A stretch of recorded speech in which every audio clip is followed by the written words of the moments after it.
My name is Paul Hahn. I run the Clan String account on Instagram. Basically, we just make custom heads just like this one. We dye them. We actually paint some and we string them up for people, whoever needs them.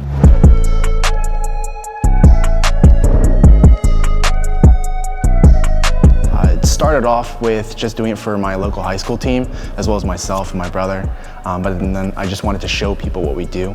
So we kind of just put all the photos on the Instagram and kind of just got a little bit bigger and bigger, and more people started seeing it. So we just started posting it full time, trying to get our name out there and really trying to get our work out there as well. So I started stringing in my freshman year when I first started lacrosse. There was no one on the team who could actually string, and I was using like a complete stick from like Dick's Sporting Goods, and that was garbage. So what I needed was just something that I could play with. So I went on YouTube.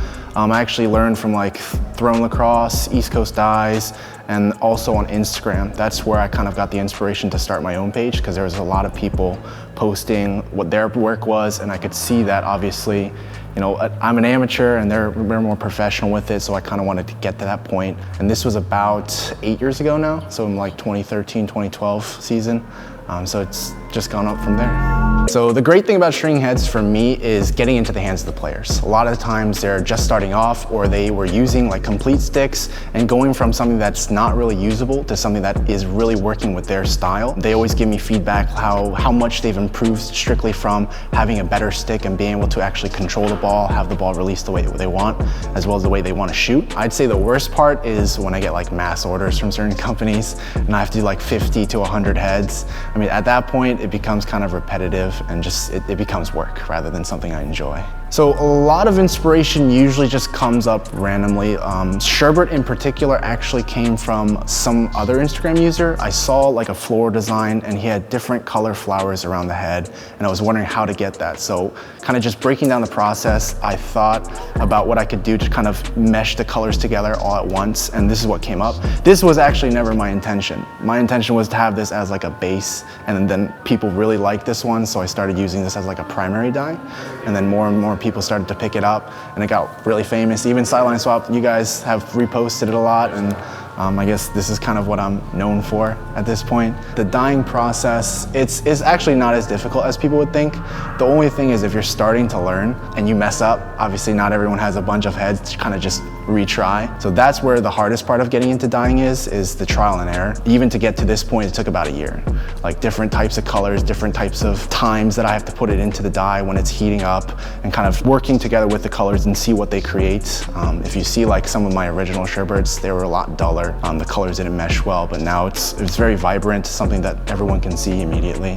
So it does take quite a few steps to get there. So some of the other things that I've been working on most recently is painted stuff. Now this is not something that a lot of people do. Only one other person that I know, he does it. But this is basically something that I'm able to do because at work, I actually work at a body shop, so we have the equipment to paint cars and stuff, so I decided to kind of just apply it to this. So this is all like professional grade equipment, all professional grade materials, but you can see how, you know, customization you can have with it. It's very unique, something that really pops out on the field, and I can do it on heads too. So this is something that is starting to pick up, but I don't think it's gonna be too big, but we'll have to see because it's kind of an expensive process. But these are some of my favorite things. It is durable. I mean, this thing I've beat on the field, off the field, and it really hasn't chipped or anything like that. So I'm hoping that I can kind of explore and see where the painting goes, and hopefully get this into a lot of people's hands as well. Some of my favorite stuff that I've done is getting my work into the hands of some professional players. Specifically, like I've done a lot of STX pros like Ian McKay, and also I've done Pat Young. Lyle Thompson, he actually had a photo show in Sports Illustrated and my head was in there. I didn't get credit for it, but it was just nice to see that, you know, my work was published in something so popular. So that was definitely one of my favorite things. So actually a lot of my stuff, almost all of it, is exclusively on Sideline Swap. They actually just make it so much easier. They're not paying me to say this or anything, but it's actually super easy to use, so that's why I just put it on there, post the pictures, and most of my customers come from that base. If you want to get something that I don't have in stock, you can DM me on Instagram at Clan Stringing, and also check out our YouTube, Clan Stringing Lacrosse.